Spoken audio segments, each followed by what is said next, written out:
Hello friend, कैसे हैं आप लोग। आई होप कि आप सभी ठीक होंगे।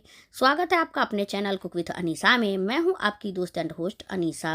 तो फ्रेंड्स, आज मैं आपके साथ एक ऐसी रेसिपी शेयर करने वाली हूं जो खाने में जितना चटपटा टेस्टी है उतना ही देखने में भी बहुत ही ज़्यादा सुंदर लगता है।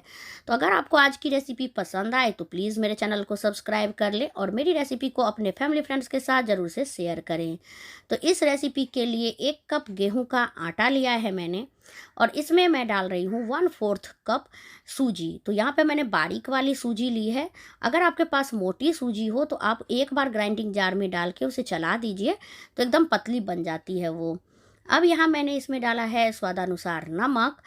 तो यहाँ पे मैंने सूजी डाला है, आप सूजी के जगह पे चाहें तो चावल का आटा भी डाल सकते हैं। आधी चम्मच अजवाइन को मैंने हाथ से रब करके डाला है। हाथ से रब करके डालने से जो अजवाइन का टेस्ट है ना, वो बहुत ही ज़्यादा बेहतरीन आता है। अब इसमें मोयन के लिए मैं ऐड कर रही हूँ घी। तो मैं यहाँ पे घी डाल रही हूँ। आप जो भी कुकिंग ऑयल खाते हैं वो ले सकते हैं या घी ले सकते हैं। तो यहाँ पे जो घी है 1 चम्मच के बराबर मैंने ऐड किया है, और इसका अच्छे से हमें मोयन लगा के रेडी करना है। तो इस तरह से देखिए, हाथों से हमें अच्छे से रब करते जाना है, जिससे कि जो आटा है, सूजी है, वो अच्छी तरह से जो घी है उसके साथ जो है मिक्स हो सके, अच्छे से बाइंड हो सके। तो इस तरह से देख सकते हैं धीरे धीरे जो इसका टेक्सचर है ना, एकदम भुरभुरा सा हो जाता है, ये देखिए। और जब मुट्ठी बांधेंगे ना तो बिल्कुल इस तरह से बांधना चाहिए, जिससे ये हमें पता लग जाता है कि जो हमारा मोयन है वो बिल्कुल परफेक्ट लगा हुआ है। अब इसमें हम थोड़ा थोड़ा करके पानी डालेंगे और इसका हमें एक सॉफ्ट सा डो लगा के तैयार करना है। क्योंकि इसमें सूजी है तो सूजी पानी एब्जॉर्ब करेगा, और जब इसे हम रेस्ट के लिए छोड़ेंगे तो खुद ब खुद जो हमारा आटा है वो सख्त हो जाता है। तो इस तरह से देखिए, हम एक बार में ज़्यादा पानी बिल्कुल नहीं डालेंगे, थोड़ा थोड़ा करके ही पानी डालना है, ताकि जैसा आप चाहते हैं ना वैसा ही आटा बन के तैयार हो, बिल्कुल भी ज़्यादा गीला ना हो। तो इस तरह से अच्छे से पानी डालते हुए हमें इसे गूँथ लेना है। और जब अच्छे से ये बाइंड हो जाए, अच्छी तरह से बंधने लगे, उसके बाद इसे आधे से 1 मिनट के लिए अच्छे से मसल के हमें चिकना करना है। आटे को हमेशा अच्छी तरह से मसल के चिकना करना बहुत ज़रूरी होता है, जिससे कि जो भी आप रेसिपी बनाएंगे, चाहे आप रोटी बनाएं, पूरी बनाएं, तो बहुत ही अच्छा सा जो है बन के तैयार होता है। अगर आप रोटी के लिए ही आटा अच्छे से नहीं लगाएंगे ना, तो रोटी सॉफ्ट नहीं बनेगा, अच्छी तरह से फूलेगा नहीं। तो ये देखिए, अच्छे से हमारा आटा जो है एकदम चिकना होकर तैयार हो चुका है। अब इसे ढक के हम छोड़ देंगे 15 से 20 मिनट के लिए, ताकि अच्छे से ये फूल सके। तब तक यहाँ पे मैं ले रही हूँ 1 कप मटर। तो एकदम हरा मटर जो है वो यहाँ पे मैं ले रही हूँ। अगर आपके पास हरा मटर नहीं हो, फ्रोजन मटर हो, तो आप उससे भी इस रेसिपी को बना के तैयार कर सकते हैं। तो यहाँ पे ग्राइंडिंग जार लिया है, इसमें मैं डाल रही हूँ जो मटर हमने लिया है, और इसी के साथ इसमें हम डाल देंगे 1 हरी मिर्च। तो रफली चॉप करके ही डालना है, क्योंकि हमें इसे पीसना है, तो रफली इस तरह से डाल देंगे। अगर आप तीखा ज़्यादा पसंद करते हैं तो बढ़ा सकते हैं क्वांटिटी मिर्ची की, और नहीं खाते हैं तो स्किप कर सकते हैं। आधी इंच अदरक का टुकड़ा लिया है, इसे भी रफली ही चॉप करके डाल देना है। यहाँ पे आप इसी के साथ इसमें लहसुन डाल सकते हैं, प्याज डाल सकते हैं, जो भी आपको पसंद हो उस हिसाब से आप इसमें ऐड कर सकते हैं अपने हिसाब से। थोड़ा सा पानी डालेंगे, बस 1 स्पून के बराबर, ताकि जो हमारा पेस्ट है वो एकदम अच्छे से बन सके। और एकदम फाइन सा पेस्ट यहाँ पे देखिए हमारा रेडी हो चुका है।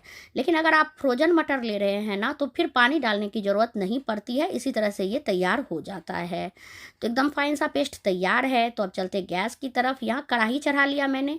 यहाँ पे मैंने डाल दिया है इसमें आधी चम्मच ऑयल। तो सरसों का तेल लिया है और इसे गर्म होने देंगे। आधी चम्मच इसमें हम डाल देंगे जीरा। तो यहाँ पे कच्चा जीरा मैंने डाला है, और थोड़ी सी हींग इसमें ऐड की है 1/4 टीस्पून के बराबर, जिससे कि इसका जो टेस्ट है ना बहुत ही अच्छा आता है। तो जीरा के चटकने के बाद ही इसमें आप जो है हींग डालें। अब इसमें हम ऐड कर देंगे जो हमने पेस्ट रेडी किया हुआ था मटर का। तो इसे डालने के बाद अच्छे से हमें मिक्स करते जाना है, ताकि नीचे से बिल्कुल भी हमारा जो मटर है वो जले नहीं, और फ्लेम को हमें लो रखना है, नहीं तो मटर जो है बहुत जल्दी जलने लगेगा, नीचे से पकड़ने लगेगा। अब इसमें हमें डालने हैं कुछ बेसिक से मसाले। तो यहाँ पे 1/4 टीस्पून के बराबर ही मैं इसमें हल्दी पाउडर डाल रही हूँ, ज़्यादा बिल्कुल नहीं डालना है, बस हल्का सा ही हमें डालना है। 1/4 टीस्पून ही इसमें मैंने धनिया पाउडर डाला है। और आधी चम्मच इसमें मैं डाल रही हूँ भुना हुआ जीरा पाउडर। जीरा पाउडर का यूज़ मैं थोड़ा सा ज़्यादा करती हूँ, मुझे जीरा पाउडर का टेस्ट मेरे घर में सबको बहुत अच्छा लगता है।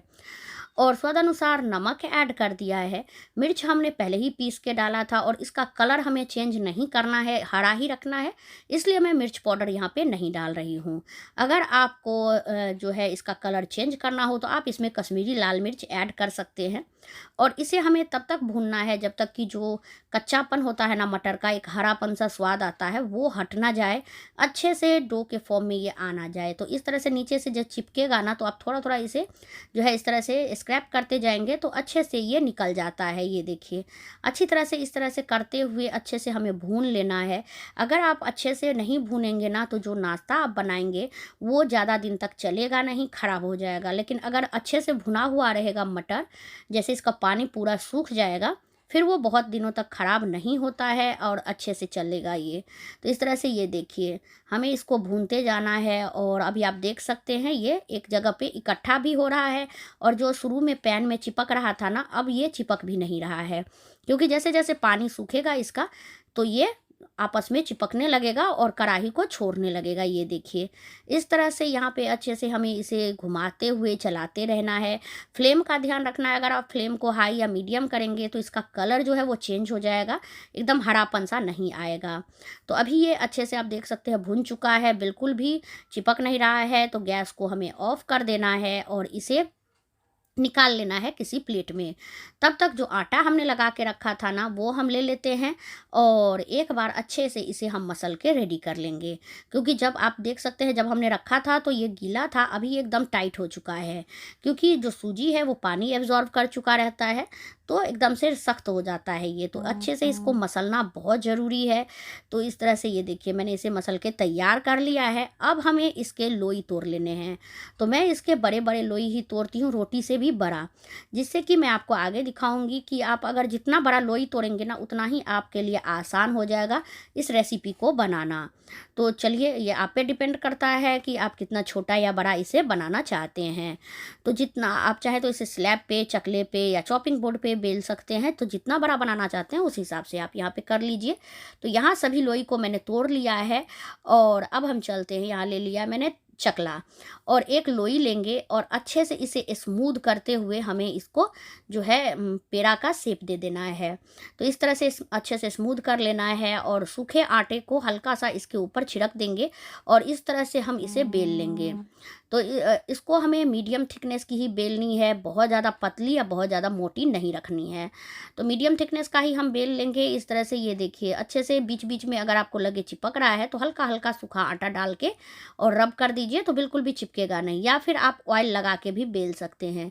दोनों में से जो भी आपको सुविधा हो उससे आप इस तरह से कर सकते हैं। तो ये देखिए, इस तरह से अच्छे से बेलना है। हर जगह जो है ये समान होना चाहिए, यानी कि हर जगह मोटा या पतला जैसा भी आप रख रहे हैं ना, वो हर जगह एक जैसा ही होना चाहिए। ये ज़रूरी नहीं है कि रोटी आप गोल ही बेलें, जैसा भी आपसे हो आप बेल सकते हैं, लेकिन मोटाई एक जैसी ही हर जगह होनी चाहिए।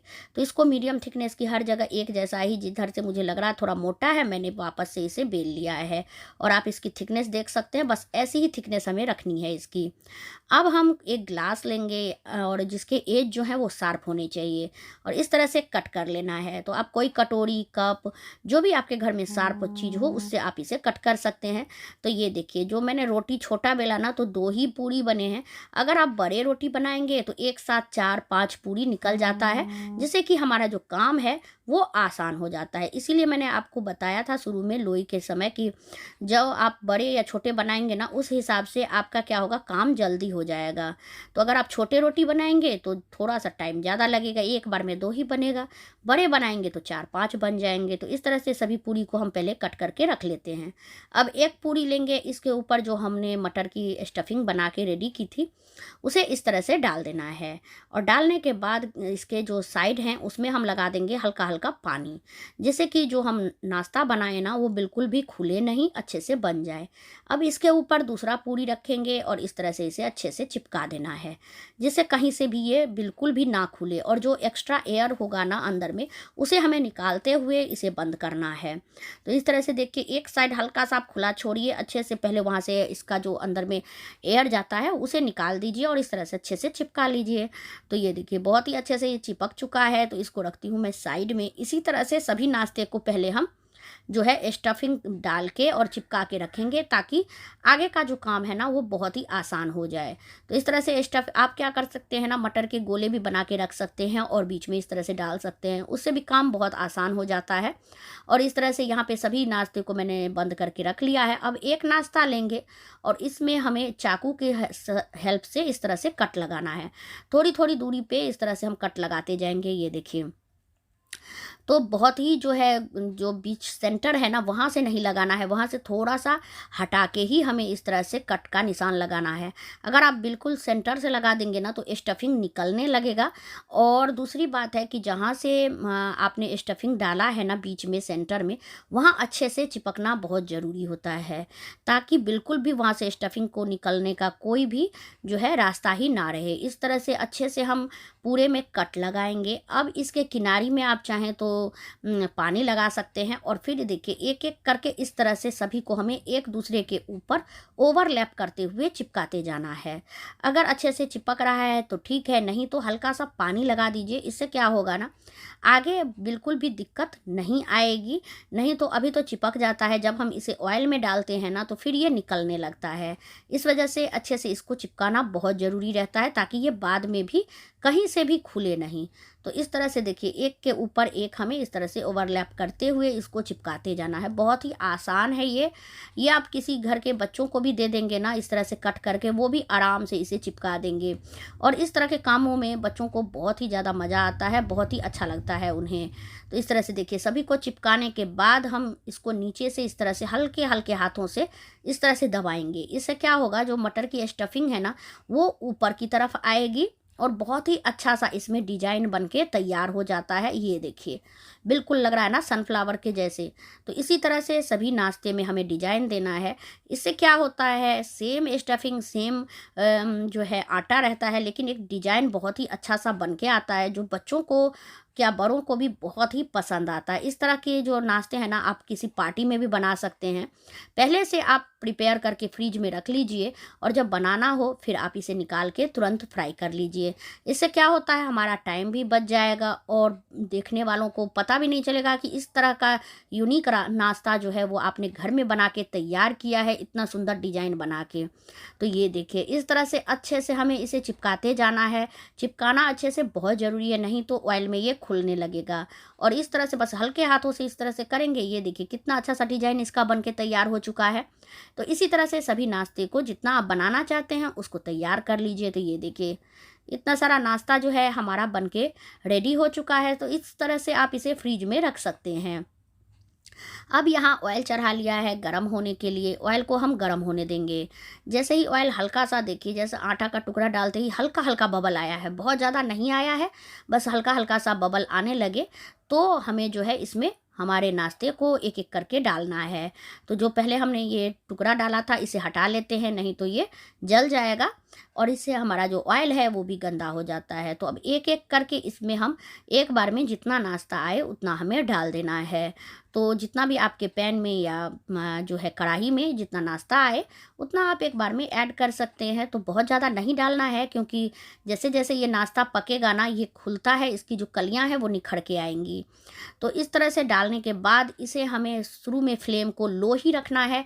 जैसे हम कचौड़ी बनाने के लिए फ्लेम को शुरू में लो रखते हैं ना, बिल्कुल वैसे ही रखना है। पहले आप ऑयल को गर्म कर लें, फिर जो है हमारा फ्लेम उसको लो कर दें, और इस तरह से ऊपर से हम हल्का हल्का ऑयल डालते जाएंगे, जिससे क्या होता है इसकी कलियां खुल के आएंगी। ये देखिए जो बीच का पार्ट है ना वो फूलने लगता है और कलियां बहुत ही अच्छे से खिलती हैं। तो इस तरह से ऑयल आप ऊपर से डाल सकते हैं, या अगर आप चाहें तो ऊपर तक ऑयल भर के ही इसे बना सकते हैं, जैसे भी आपको सुविधा हो। लेकिन इस तरह से करने से ना बहुत ही अच्छा सा इसमें कलर भी आएगा और बहुत ही अच्छे से ये निखर के आता है हमारा नाश्ता। तो इस तरह से हम डालते जाएंगे ऊपर से, और फ्लेम का हमें बहुत ज़्यादा ध्यान रखना है। तुरंत नहीं पलटना है। जब एक किनारी से आपको लगे कि ये पक चुका है ना, तभी जाके इसे पलटे, नहीं तो क्या होता है ऊपर से ये चिपक जाएगा, फिर नाश्ता अच्छा नहीं लगेगा देखने में। इस तरह से हम एक एक करके इसको पलट लेंगे। तो एक स्पून ले लीजिए या दूसरा भी स्पैचुला ले लीजिए, और उसी की सहायता से इसे पलटिए ताकि दोनों से अच्छे से ये पलट सके। ये देखिए बिल्कुल भी ऑयल जो है बाहर ना आए। ये हमारे सेफ्टी के लिए भी बहुत ज़रूरी है, ताकि ऑयल बिल्कुल ना बाहर आए। नहीं तो अगर आप ऐसे पलटेंगे ना, तो होता है हमेशा कभी ना कभी जो ऑयल है वो छिड़क के ऊपर आ जाता है। तो इस तरह से हमने पलट लिया है। इसे दूसरे साइड से भी थोड़ी देर पकने देंगे, फिर हम इसे पलटेंगे। और ये देखिए कितना अच्छा सा इस साइड से भी इसका कलर आ रहा है। तो इसी तरह से शुरू में हमें फ्लेम को लो रखना है, लो फ्लेम पे एकदम से इसे क्रिस्पी होने तक हम दोनों साइड से पकाएंगे। फिर जो है कुछ सेकेंड के लिए, 30 से 40 सेकेंड के लिए हमें फ्लेम को मीडियम कर देना है, जिससे कि जो इसका कलर है ना वो बहुत ही अच्छा आए, एकदम मार्केट लुक जैसा मार्केट में कचौड़ी समोसा मिलता है ना, बिल्कुल वैसा ही लुक आए। अभी आप देख सकते हैं जो सभी नाश्ता है ना बहुत ही अच्छे से जो है बन रहा है, लेकिन जिसको मैंने शुरू में 3-4 कली चिपकाया नहीं था पानी से, वो खुल चुका है। ये मैंने स्किप इसलिए नहीं किया है ताकि आपका जो नाश्ता है वो परफेक्ट बने, बिल्कुल ख़राब ना हो। मैंने इसको आपको दिखाने के लिए ही इस तरह छोड़ा था, ताकि आप भी अच्छे से चिपका के ही डालें, नहीं तो इसी तरह आपका नाश्ता जो है वो खुल जाएगा और अच्छा सा नहीं बनेगा। और इस सब को देखिए कितने अच्छे से कली जो है समान मात्रा में बाहर निकली है। जो बीच का पार्ट है वो एकदम ऊपर सूरजमुखी के फ्लावर जैसा आ चुका है। तो इस तरह से बहुत ही अच्छे से दोनों साइड से आप देख सकते हैं अच्छे से क्रिस्पी हो रहा है। अगर साइड का किनारी है तो थोड़ा सा इसे इस तरह से खड़ा कर दीजिए, तो बहुत ही अच्छे से साइड भी पक जाता है। और अब एक एक करके हम इस नाश्ते को निकाल लेंगे। इससे ज़्यादा इसे हमें नहीं पकाना है। तो चलिए सभी नाश्ते को मैं निकाल लेती हूँ टिश्यू पेपर पे, जिससे कि इसका जितना भी एक्स्ट्रा ऑयल है ना वो टिश्यू पेपर एब्जॉर्ब कर ले। गेहूं का आटा का जो नाश्ता होता है ना वो ज़्यादा ऑयल भी एब्जॉर्ब नहीं करता है, अगर आपने फ्लेम का ध्यान रखा हो। तो चलिए इसी तरह से हम दूसरे बैच का भी बना के रेडी कर लेते हैं। तो इस बहुत ही जल्दी ये पकने लगता है। आराम से एक बार में ऊपर से आप इस तरह से ऑयल डालते जाइए और इसको बनाते जाइए। तो अगर आपने शुरू में देखा होगा ना कि जब हमने डाला था कढ़ाई में बहुत स्पेस था, लेकिन जैसे जैसे उसकी कलियां खिली हैं तो स्पेस जो है कम हो गया। इस वजह से एक बार में उतना ही डालें जितना कि कलियां खुलने के बाद आपके कढ़ाई में स्पेस रह सके। तो इस तरह से इसे भी हमने पलट लिया है। इसे भी दोनों साइड से अच्छे से पका लेंगे। इस तरह से खड़ा करके पकाने से क्या होता है, जो किनारी होती है ना वो भी अच्छे से पक जाती है, उसमें भी अच्छा सा क्रिस्पनेस आ जाता है। और ये नाश्ता ऐसा है कि अगर आप कहीं पे अभी विंटर वेकेशन के लिए बच्चे जाते हैं, घूमने के लिए जाते हैं विंटर में, तो आप इस तरह से बना के ले जा सकते हैं, या आप ट्रैवल कर रहे हैं तो बना के ले जा सकते हैं। बिल्कुल भी 4 से 5 दिन तक ये ख़राब नहीं होगा, अगर अच्छे से आपने क्रिस्पी होने तक इसे पकाया होगा, मटर को अच्छे से भुना होगा। बस 1-2 टिप्स का ही हमें ध्यान रखना होता है और हमारा जो नाश्ता है वो परफेक्टली बन के तैयार हो जाता है। मटर को अच्छे से भूनना है और जो नाश्ता है उसे अच्छे से क्रिस्पी होने तक पकाना है। फिर आप इसे आराम से कहीं भी ले जा सकते हैं। और ये देखिए कितना क्रिस्पी करारी हमारी जो नाश्ता है वो बन के रेडी हुआ है। एकदम है ना यूनिक रेसिपी, बहुत ही सुंदर लगता है ये देखने में। यहाँ पे टोमेटो केचप के साथ मैंने इसे सर्व किया है। आपको जो भी चटनी सॉस पसंद हो उसके साथ आप इसे सर्व कर सकते हैं। तो फ्रेंड्स, आपको आज की ये रेसिपी कैसी लगी प्लीज़ कमेंट बॉक्स में ज़रूर बताएं। अगर आपको मेरी मेहनत, मेरी रेसिपी थोड़ी सी भी पसंद आई हो तो प्लीज़ मेरे चैनल को सब्सक्राइब कर लें और बेल आइकन को दबाना बिल्कुल ना भूलें। तो मिलते हैं किसी नई रेसिपी के साथ, तब तक के लिए thank you for watching my video. जय माता दी।